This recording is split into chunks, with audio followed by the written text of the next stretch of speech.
di tengah gurun dan stepa luas Asia Tengah pada abad ke-14, ketika kekuasaan Mongol mulai padar dan peradaban-peradaban besar di Persia mulai hancur oleh perang berkepanjangan, muncul seorang tokoh yang namanya akan mengguncang dunia lama. Seorang tokoh yang dikenal sebagai Timur bin Taragai atau yang lebih dikenal oleh dunia barat sebagai Tamerlane atau Timur si Pincang. Dari sebuah camp sederhana di wilayah Transoksiana, ia membangun kekaisaran yang dalam 2 dekade saja berhasil menjelma menjadi salah satu kekuatan paling menakutkan di dunia Islam dan wilayah Eurasia. Di bawah panji-panjinya, kota-kota besar dari Delhi hingga Damaskus dan Baghdad hingga Moskow tunduk pada kekuatan baja pasukannya. Namun di balik kebrutalan perang, lahirlah sebuah peradaban baru yang gemilang, yakni Kekaisaran Timurid.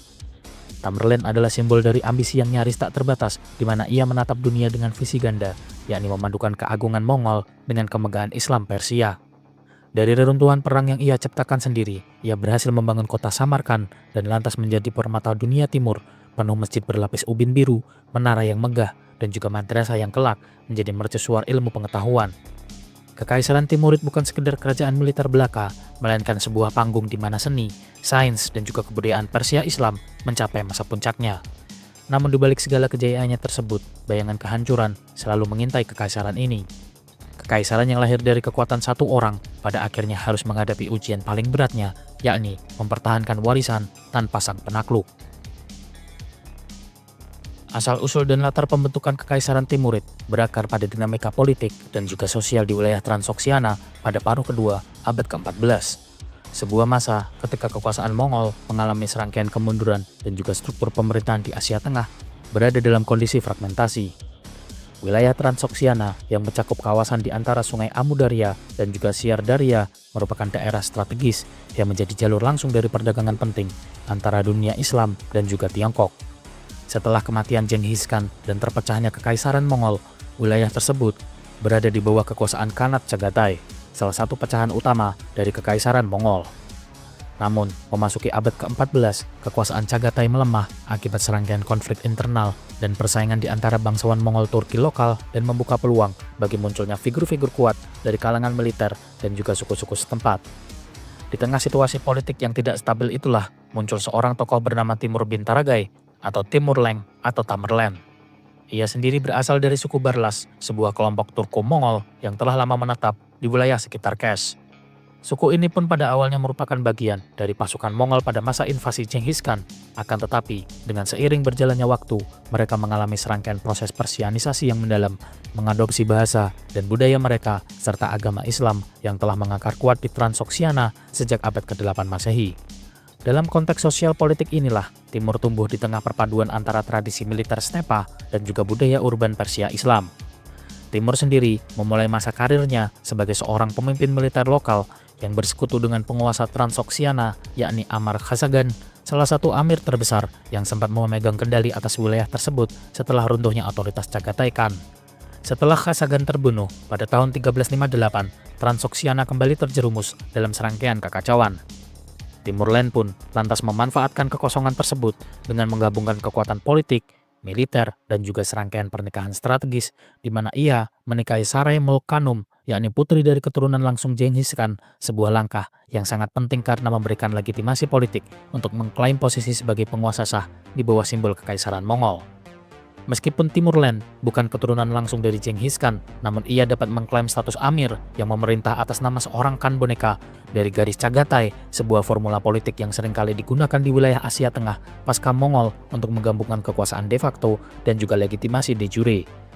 Sekitar tahun 1360 hingga 1370, Timur berhasil membangun basis kekuasaannya di Samarkand dan juga Bukhara dengan dukungan pasukan suku-suku Turko-Mongol setempat yang loyal kepadanya. Ia lantas menunjukkan kemampuan luar biasanya dalam menyatukan faksi-faksi yang saling bersaing melalui serangkaian kombinasi diplomasi, aliansi pernikahan, dan juga kekuatan militer. Di waktu bersamaan, ia juga menegakkan sistem politik yang meniru struktur lama Kekaisaran Mongol di mana kekuasaan bersandar pada kesetiaan personal, kemampuan militer, dan juga pembagian rampasan perang. Namun berbeda dengan para Khan sebelumnya, Timur memperkenalkan unsur administratif Persia yang lebih terorganisir di mana ia merekrut pejabat, ulama, dan juga ahli administrasi dari wilayah Iran dan juga Khorasan untuk membentuk birokrasi yang mampu mengelola wilayah urban dan juga agraria. Langkah awal pembentukan kekaisaran pun dimulai dengan penggulingan rival utamanya, yakni Amir Hussein pada tahun 1370. Pertarungan ini pun menandai akhir dari masa fragmentasi politik di wilayah Transoksiana dan lantas menjadi titik awal berdirinya pemerintahan Timurid. Setelah berhasil menyingkirkan Hussein, Timurlen secara resmi dinobatkan sebagai penguasa dengan gelar Amir dan lantas menjadikan Samarkand sebagai ibu kota pemerintahannya. Samarkand yang telah lama menjadi pusat perdagangan dan juga kebudayaan segera berubah menjadi sebuah simbol kekuasaan dan juga kemakmuran dari dinasti Timurid. Dalam upaya untuk memperluas pengaruhnya, Timurlen membangun struktur kekuasaan yang menggabungkan elemen-elemen tradisi militer nomaden dan juga birokrasi Persia. Struktur militer berbasis suku tetap dipertahankan, akan tetapi Timurlen menegaskan otoritas pusat yang kuat dengan menempatkan anggota keluarganya dan juga panglima kepercayaannya di berbagai wilayah sebagai gubernur militer. Sementara itu, aspek keagamaan juga dimanfaatkan untuk memperkuat legitimasi kekuasaannya, di mana ia menampilkan dirinya sendiri sebagai seorang pelindung Islam Ortodoks Sunni dan pelanjut tradisi Mongol yang telah diislamkan.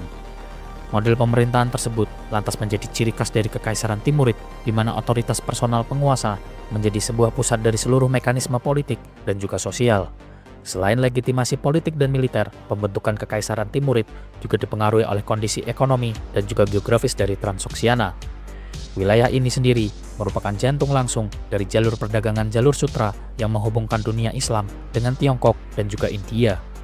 Penguasaan atas jalur tersebut lantas memberikan Timurlen keuntungan ekonomi besar untuk membiayai pasukannya dan lantas memperkuat pengaruhnya. Keberadaan kota-kota besar seperti Samarkand, Bukhara, dan juga Balkh menyediakan basis ekonomi yang stabil dan mendukung aktivitas pembangunan serta ekspedisi militer.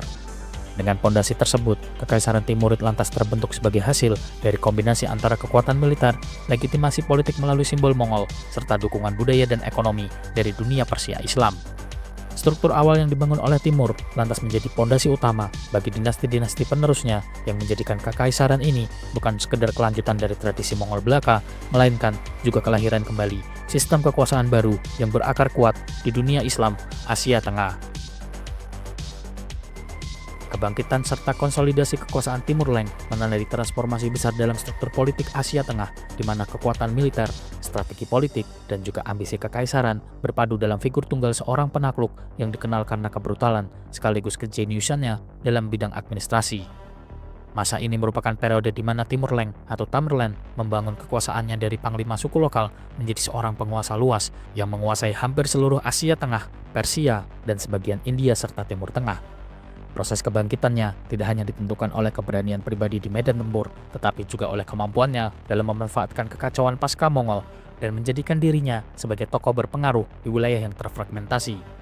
Setelah memperoleh kekuasaan di Transoksiana pada sekitar tahun 1370, Timurlen segera memulai proyek konsolidasi besar terhadap wilayah-wilayah di sekitar Samarkand. Ia berhasil menyusun struktur pemerintahan yang sangat disiplin dan juga hierarkis, meniru pola administrasi Mongol namun disesuaikan dengan tradisi Persia dan juga Turki. Seluruh aparat militer dan juga sipil ditempatkan di bawah loyalitas langsung kepada dirinya. Para amir dan juga jenderal diangkat bukan semata-mata berdasarkan keturunan bangsawan, melainkan karena kesetiaan dan juga kemampuan militer.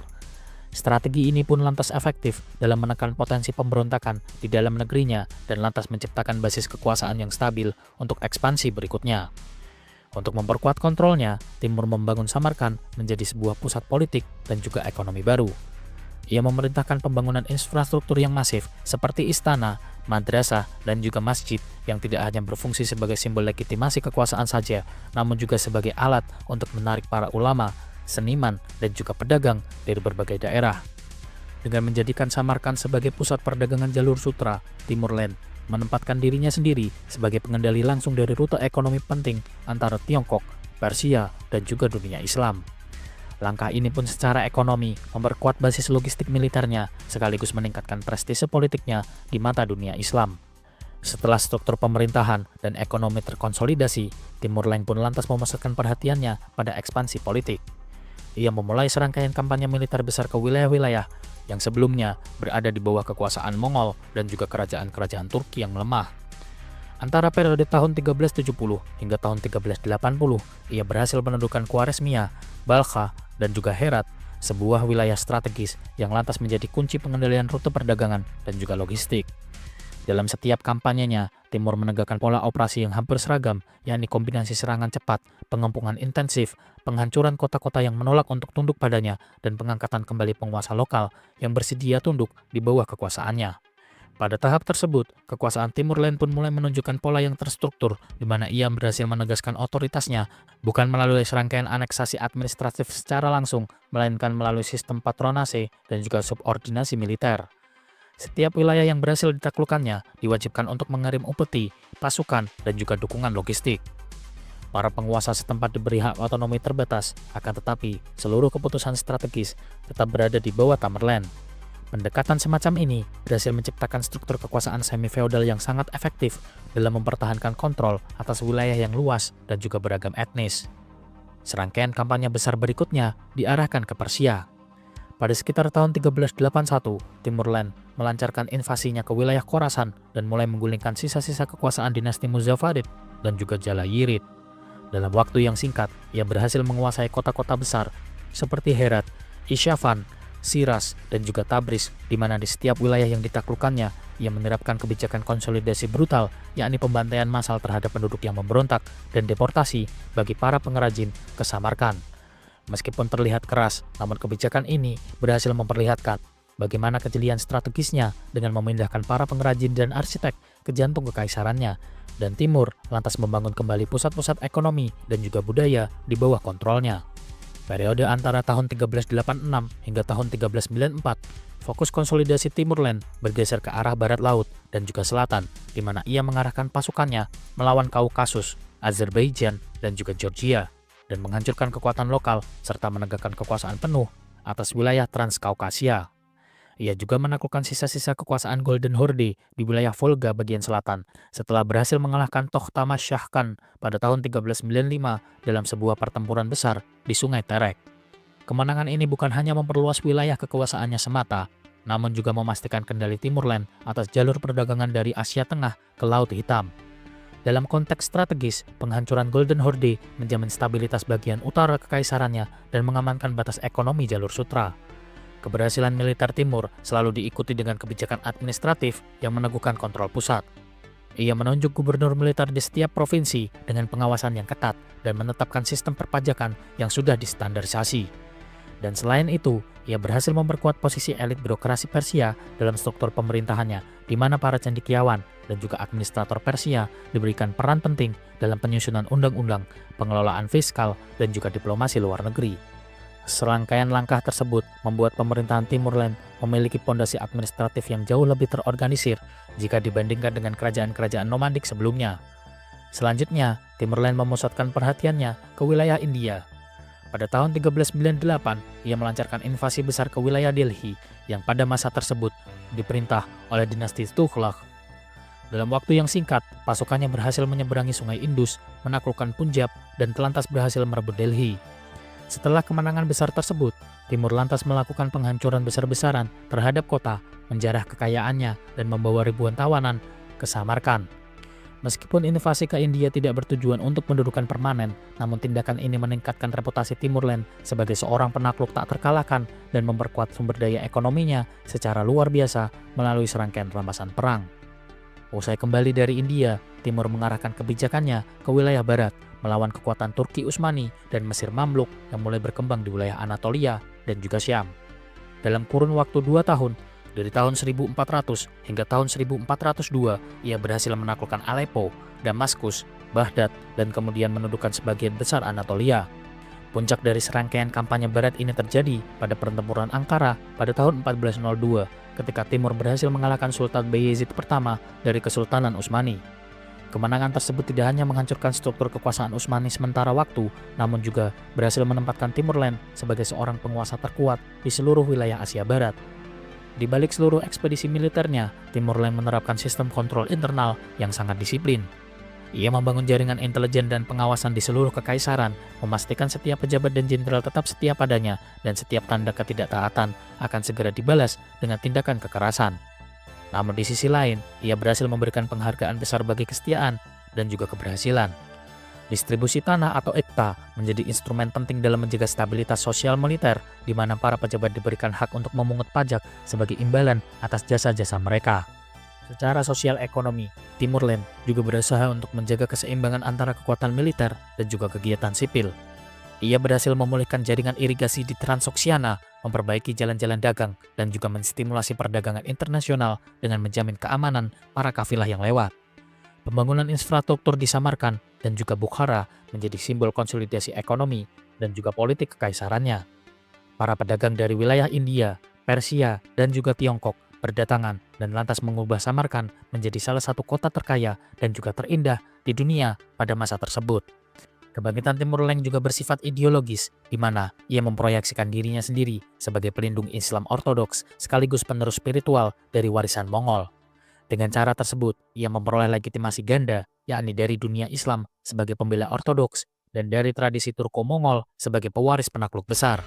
Ia seringkali menggunakan simbol-simbol kekuasaan Kaghanat, meskipun ia sendiri bukan keturunan secara langsung dari Genghis Khan, namun menempatkan boneka penguasa nominal dari garis keturunan Mongol di bawah otoritasnya. Strategi ini pun efektif untuk membungkus kekuasaannya dalam aura keagungan historis yang sulit untuk digugat. Dalam 2 dekade terakhir masa pemerintahannya, Timur semakin memperkuat posisi internal kekaisaran dengan serangkaian reformasi administratif dan juga pengawasan atas elit militer. Ia menegaskan bahwa setiap wilayah taklukan harus berfungsi sebagai bagian dari sistem ekonomi yang saling terkait. Di bawah kendalinya juga, Samarkand tidak hanya menjadi ibu kota saja, namun juga sebagai simbol keteraturan yang berhasil diciptakan dari kekacauan pasca Mongolia. Ketika kematiannya mendekat pada tahun 1405 Masehi, di tengah persiapan ekspedisi besar ke wilayah Tiongkok, Timur Leng telah berhasil mengubah kekuasaan pribadinya menjadi struktur kekaisaran yang luas, teratur, dan juga disegani. Dalam kurun waktu hanya 3,5 dekade, ia berhasil mempersatukan berbagai entitas politik yang sebelumnya terpecah di wilayah Asia Tengah dan juga Timur Tengah, menegakkan sistem kontrol yang efisien, serta meninggalkan warisan administratif dan juga kultural yang bertahan jauh melampaui masa hidupnya. Zaman keemasan kebudayaan Timurid pada abad ke-15 Masehi menandai salah satu fase paling gemilang dalam sejarah kebudayaan Islam dan juga Asia Tengah. Di bawah pemerintahan para penerus Timur Leng, khususnya Shahruh dan juga putranya Ulughbek, Kekaisaran Timurid menjelma menjadi pusat seni, ilmu pengetahuan, arsitektur, dan juga sastra yang luar biasa maju.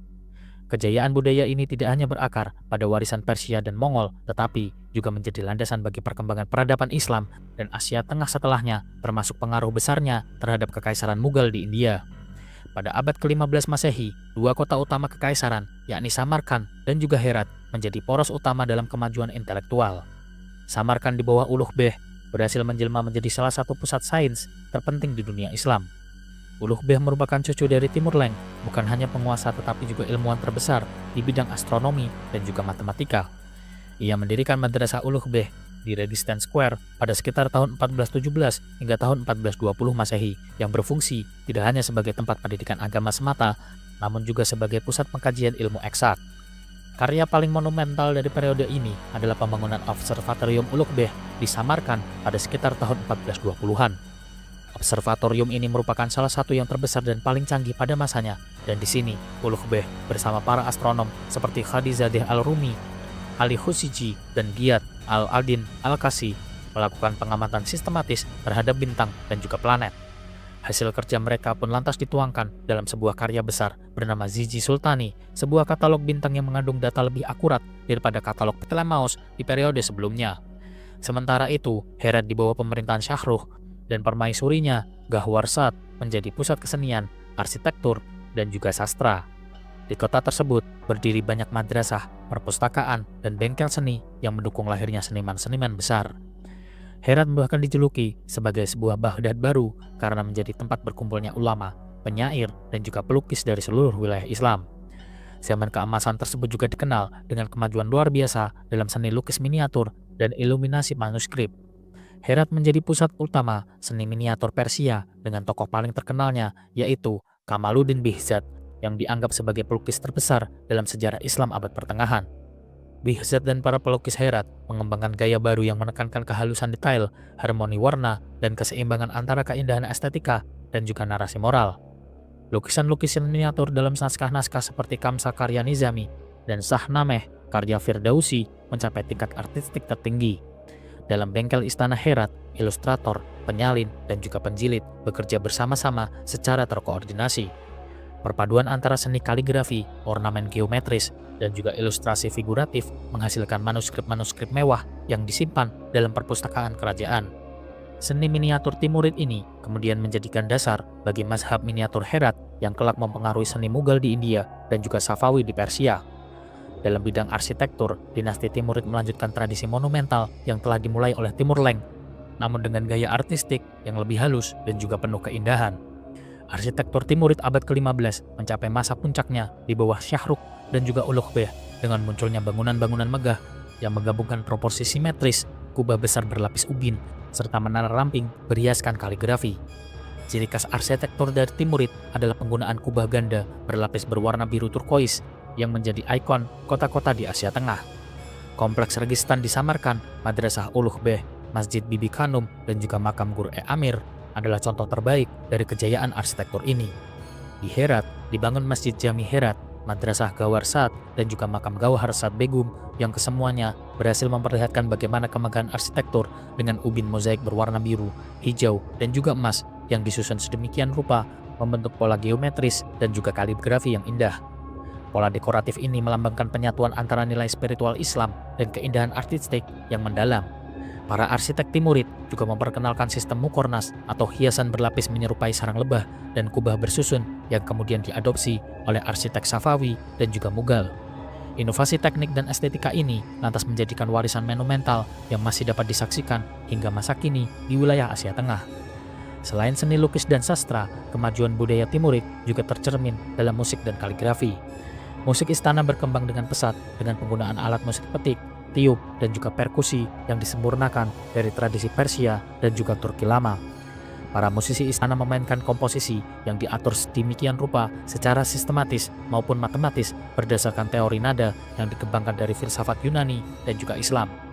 Dalam bidang kaligrafi, Mir Ali Tabrizi dan juga Jafar Tabrizi dikenal sebagai tokoh penting yang mengembangkan gaya tulisan Nastaligh yang menjadi gaya utama dalam penulisan sastra Persia. Kaligrafi tidak hanya digunakan untuk teks keagamaan saja, namun juga dalam puisi, arsitektur, dan juga desain manuskrip. Keindahan garis kaligrafi menjadi ekspresi spiritual yang berpadu dengan seni rupa secara harmonis. Sementara itu, seni terapan seperti pembuatan keramik, tekstil sutra, karpet, dan juga elogam mencapai tingkat penyempurnaan yang tinggi. Para pengrajin Timurid menciptakan desain geometris dan juga floral dengan presisi yang luar biasa dan seringkali dipadu dengan kaligrafi dan warna-warna kontras yang sangat lembut. Gaya dekoratif ini pun kemudian menjadi cikal bakal estetika dari Kekaisaran Mughal di India dan juga Safawi di Persia. Salah satu faktor penting yang membuat kebudayaan Timurid begitu maju adalah sifat multikultural dan juga toleran dari pemerintahan mereka. Para penguasa Timurid tidak hanya melindungi sarjana muslim, tetapi juga mengundang seniman dan ilmuwan dari berbagai bangsa seperti Persia, Arab, Turki, bahkan Tionghoa untuk bekerja di istana. Keterbukaan semacam ini berhasil menghasilkan perpaduan budaya yang unik di mana tradisi Mongol dan Turki berpadu dengan estetika Persia serta pengaruh arsitektur dan juga seni dari Tiongkok melalui jalur perdagangan Asia Tengah. Hasilnya adalah gaya budaya yang kosmopolitan, menandai identitas baru dari Asia Tengah sebagai pusat peradaban Islam yang mandiri dari Baghdad hingga Kairo. Kemajuan budaya dan intelektual pada abad ke-15 Masehi tidak berhenti di wilayah Asia Tengah semata. Warisan budaya Timurid menjadi pondasi intelektual dan artistik bagi dinasti-dinasti besar berikutnya, di mana di India, cucu keturunan Timur, yakni Babur, membawa tradisi Timurid ke dalam pendirian Kekaisaran Mughal. Seni arsitektur Mughal seperti Taj Mahal, seni miniatur Mughal, serta administrasi kerajaan yang berbudaya tinggi, semuanya merupakan penerus secara langsung dari warisan Herat dan juga Samarkand. Di wilayah Persia, warisan estetika Timurid diadopsi oleh dinasti Safawi yang melanjutkan gaya arsitektur, kaligrafi, dan juga miniatur mereka. Bahkan di wilayah Anatolia dan juga dunia Turki Ottoman, pengaruh ilmiah dan arsitektural Timurid terasa kuat dalam perkembangan ilmu astronomi dan juga arsitektur masjid. Setelah wafatnya Timur Leng pada tahun 1405 Masehi, Kekaisaran Timurid segera memasuki masa yang penuh dengan gejolak, diwarnai oleh perebutan kekuasaan, intrik politik, serta konflik antar anggota keluarga. Masa ini sendiri berlangsung antara tahun 1405 hingga tahun 1447 dan dikenal sebagai periode perpecahan dan perebutan warisan di antara para penerus Timur Leng. Meskipun Kekaisaran Timurid sempat mencapai masa puncak kejayaan militer dan teritorial di bawah Timur Leng, fondasi politiknya ternyata sangat rapuh. sistem pemerintahan yang sangat bergantung pada figur sentral, sang penakluk, membuat kekaisaran itu tidak memiliki mekanisme transisi kekuasaan yang berjalan dengan stabil. Dan akibatnya, setelah kematiannya, berbagai cabang keluarga Timurid pun lantas saling bersaing untuk menguasai Samarkand, Herat, dan kota-kota penting lainnya di wilayah Asia Tengah serta Persia. Ketika Timurlen wafat di Otrar dalam ekspedisi menuju Tiongkok, kekaisaran yang sangat luas itu pun tidak memiliki pewaris tunggal yang diakui secara universal. Cucu Timurlen, yakni Pir Muhammad bin Umar Shaikh, sebelumnya telah ditunjuk sebagai penerus resmi oleh kakeknya, tapi penunjukannya tersebut tidak mendapat dukungan dari seluruh anggota keluarga. Di Samarkand, Khalil Sultan yang merupakan putra dari Miran Shah, salah satu putra dari Timurlen, bergerak dengan cepat dan lantas merebut kekuasaan atas ibu kota dengan bantuan pasukan yang sebelumnya berada di bawah komandor Timurlen. Dukungan ini pun lantas menjadikannya sebagai penguasa de facto Kekaisaran Timurid, namun pemerintahan Khalil Sultan di Samarkand tidak berlangsung lama. Kebijakan politiknya yang tidak bijaksana, terutama dalam memberikan kekuasaan besar kepada istrinya, Satmulk, serta perilaku yang dianggap menyimpang dari disiplin Timur, menimbulkan ketidakpuasan di kalangan bangsawan dan juga militer. Pir Muhammad dari Kandahar menolak mengakui kekuasaan Khalil, sementara para gubernur di wilayah Persia juga berupaya untuk mempertahankan otonomi mereka masing-masing. Dalam waktu yang singkat, Kekaisaran Timur yang luas tersebut terpecah menjadi beberapa pusat kekuasaan yang saling bersaing. Khalil Sultan berusaha untuk memperkuat posisinya melalui kekuatan militer, tetapi legitimasinya terus dirongrong oleh keponakannya, yakni Shahruh, putra bungsu dari Timurlen yang menguasai wilayah Khorasan dengan pusat pemerintahan di wilayah Herat. Shahruh dikenal lebih moderat dan juga terampil dalam mengelola administrasi jika dibandingkan saudara-saudara lainnya. Antara tahun 1406 hingga tahun 1409, konflik terbuka antara kubu Samarkand dan juga Herat seringkali terjadi hingga akhirnya Shahruh berhasil menundukkan Khalil Sultan. Pada tahun 1409 Masehi, Shahruh merebut Samarkand dan memaksa Khalil untuk menyerah dan lantas menegakkan otoritasnya sebagai penguasa tertinggi di antara para Timurid. Meskipun berhasil memulihkan sebagian stabilitas, namun Shahruh menghadapi tantangan besar dalam mempertahankan kesatuan politiknya. Para pangeran Timurid masih memegang kekuasaan semi-otonom di berbagai provinsi dan struktur kekuasaan yang longgar tersebut menciptakan ketegangan terus-menerus. Di wilayah Transoksiana, banyak amir lama yang masih loyal kepada Miran Shah dan keturunannya berupaya untuk merebut kembali pengaruhnya. Di wilayah Persia Barat, gubernur lokal yang sebelumnya mengabdi kepada Timurlen mulai bertindak secara mandiri dan lantas memanfaatkan lemahnya kontrol pusat. Untuk mengatasi serangkaian keadaan ini, Shahruh mengadopsi pendekatan yang lebih administratif ketimbang militeristik. Ia mengalihkan pusat pemerintahan dari Samarkand ke Herat, sebuah langkah strategis yang kelak menjadikan kota tersebut sebagai jantung kebudayaan dan juga politik dari Timurid. Namun, pemindahan ini juga memperjelas pergeseran keseimbangan kekuasaan dari wilayah Transoksiana dan Samarkand yang dulunya menjadi pusat kekuasaan, kini mulai kehilangan status politiknya terhadap wilayah Persia dan juga Khorasan.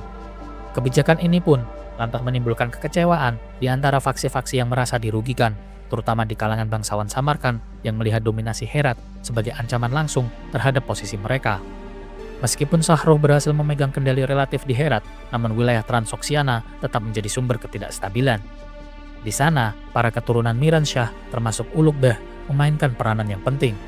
Ulugh Beh, putra dari Shahruh, ditunjuk sebagai gubernur Samarkand, di mana ia dikenal sebagai cendekiawan dan pelindung ilmu pengetahuan, akan tetapi kepemimpinannya yang lebih berorientasi intelektual ketimbang militer membuatnya kesulitan menghadapi serangkaian ancaman eksternal maupun pemberontakan internal. Selama dekade kedua abad ke-15, wilayah kekuasaan Timurid kerap kali dilanda oleh perebutan posisi antara para pangeran muda. Salah satu peristiwa penting terjadi ketika Iskandar bin Umar Shaikh berupaya untuk menegakkan kekuasaan independen di wilayah Persia Tengah. Meskipun pada awalnya berhasil menguasai beberapa kota besar seperti Isfahan dan juga Shiraz, pasukannya pada akhirnya dikalahkan oleh tentara Shahruh pada tahun 1415 Masehi. Iskandar lantas dieksekusi dan wilayah Persia kembali berada di bawah kendali Herat. Pemberontakan serupa juga terjadi di wilayah Mazandan dan juga Azerbaijan, di mana para pangeran Timurid lainnya berusaha untuk memperluas pengaruhnya masing-masing. Namun, keteguhan Shahruh dalam mempertahankan struktur kekuasaan keluarga membuatnya berhasil menekan sebagian besar perlawanan tersebut. Akan tetapi, setiap kemenangan militer tersebut tidak sepenuhnya menyembuhkan luka politik yang berhasil ditinggalkan oleh perang saudara.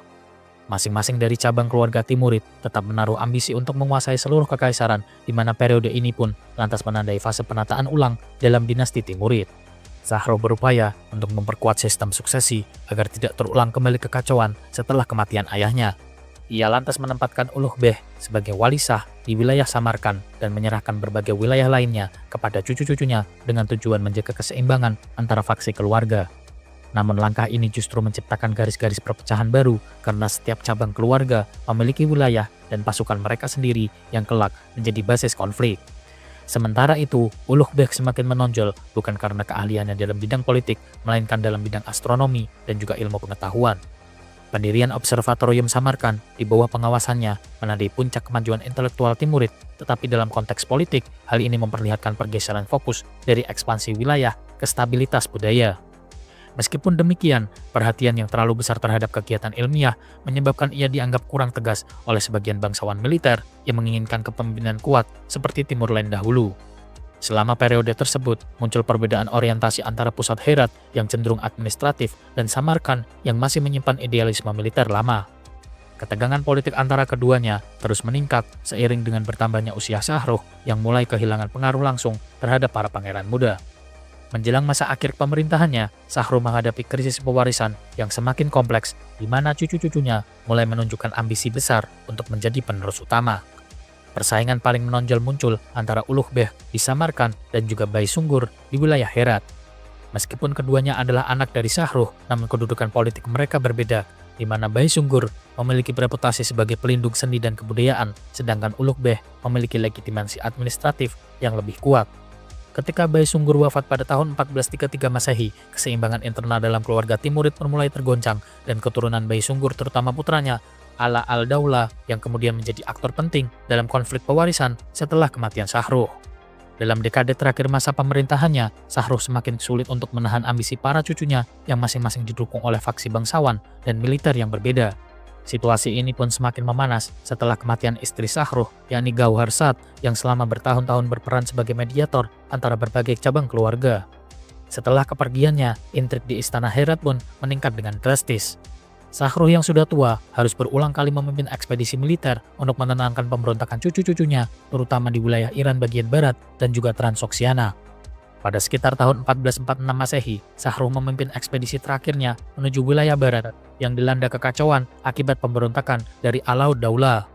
Dalam perjalanannya pulang, ia jatuh sakit dan akhirnya wafat pada tahun berikutnya, pada tahun 1447 Masehi di Rey atau Iran modern. Kematian dari Shahruh menandai akhir dari masa konsolidasi relatif dalam Kekaisaran Timurid dan lantas membuka kembali babak baru dari perang saudara besar di antara keturunan Timur Lain. Masa antara tahun 1405 hingga tahun 1447 menggambarkan bagaimana dinamika internal yang mengguncang struktur politik di Murid. Meskipun tidak seluruh wilayahnya langsung terpecah secara permanen, namun sistem pemerintahan berbasis kekerabatan yang longgar menciptakan kondisi di mana setiap pangeran merasa memiliki hak atas tahta tertinggi. Konflik ini pun juga mengubah karakter dari Kekaisaran Timurid dari sebuah entitas militer ekspansionis menjadi kekuasaan feodal yang terbagi-bagi dengan Herat dan Samarkand sebagai pusat-pusat budaya dan juga politik yang saling bersaing. Kekuatan militer yang dahulu menjadi kebanggaan Timurid mulai bergeser menjadi alat perebutan kekuasaan internal. Administrasi pemerintahan di tingkat lokal pun semakin otonom, sementara loyalitas politik para gubernur seringkali beralih sesuai dengan kepentingannya masing-masing. Meskipun Shahruh berhasil menahan disintegrasi penuh selama masa hidupnya, namun benih-benih perpecahan telah tertanam dalam-dalam dan kelak meledak menjadi perang saudara yang lebih besar di masa generasi penerusnya.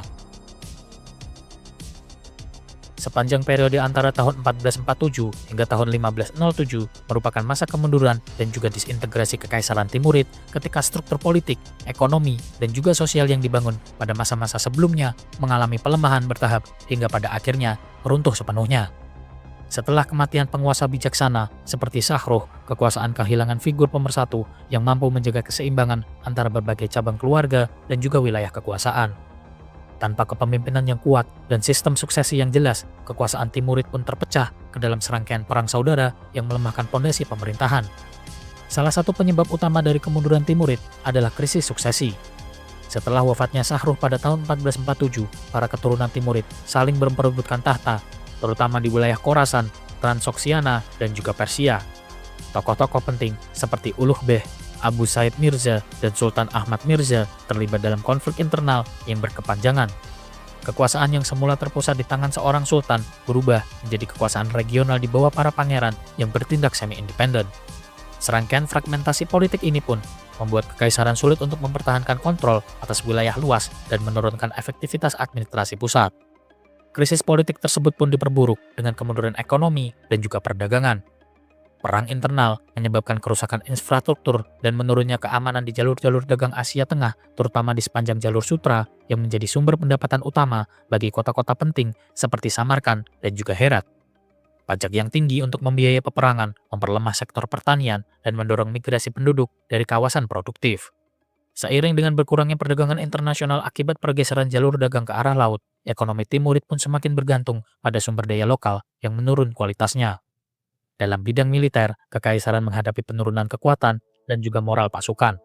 Sistem militer yang sebelumnya sangat bergantung pada loyalitas pribadi kepada penguasa pusat menjadi rapuh ketika otoritas itu melemah.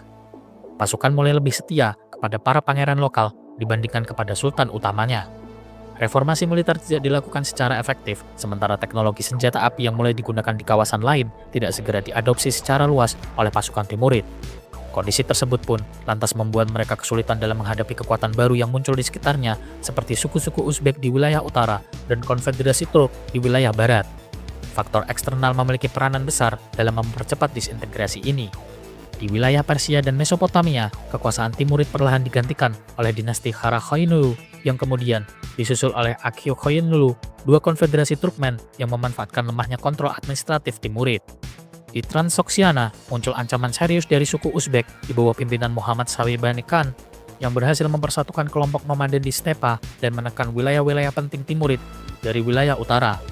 Di sisi lain, struktur administrasi Timurid yang sangat bergantung pada sistem patronase budaya dan juga birokrasi Persia juga mengalami serangkaian disfungsi.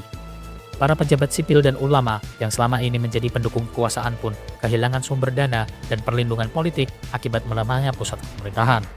Ketika hubungan antara istana dan kelas birokrat terputus, koordinasi pemerintahan pun menjadi tidak efektif dan kota-kota besar seperti Herat dan Samarkand pun mulai dikuasai oleh faksi-faksi elit yang saling bersaing, sementara wilayah pedesaan mengalami penurunan produktivitas dan juga keamanan. Setelah periode Abu Said Mirza, wilayah kekaisaran pun semakin menyempit di mana dua cabang utama keluarga, yang satu berpusat di Samarkand dan satu lagi di Herat, seringkali berperang yang semakin memperlemah kemampuan militer dan juga diplomatik mereka terhadap kekuatan luar. Bahkan, kota Herat yang menjadi pusat kebudayaan Timurid, meskipun tetap menjadi pusat intelektual yang penting, tidak lagi mampu mempertahankan pengaruh politiknya di kawasan tersebut. Kehidupan politik pada akhir abad ke-15 memperlihatkan pola yang semakin terfragmentasi, di mana beberapa pangeran mencoba untuk mempertahankan kekuasaan melalui serangkaian persekutuan dengan kekuatan asing, termasuk dengan kelompok Turkmen dan juga Uzbek. Namun, strategi ini pun justru mempercepat intervensi luar dan mengurangi kemandirian dari kekaisaran Timurid.